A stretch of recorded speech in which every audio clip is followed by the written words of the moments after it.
Alessandra Moretti propone una nuova via digitale per il Veneto. Con un comunicato, la candidata del PD alla presidenza della regione ha dettato la linea che vorrebbe dare nei prossimi anni. Il Veneto deve puntare ad una forte ridefinizione di nuove policy regionali per il digitale. Siamo tenuti, ha detto la Moretti, a cancellare definitivamente il digital divide.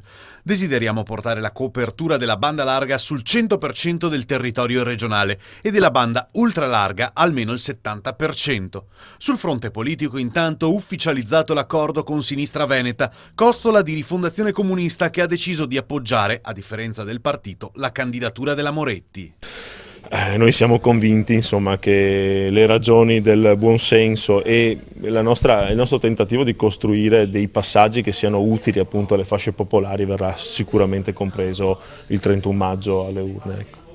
C'è un'alleanza territoriale ovviamente e stiamo cercando di declinare in maniera secondo me molto evoluta, molto avanzata, le politiche del governo nazionale, le buone politiche del governo nazionale in salsa veneta, la definirei così.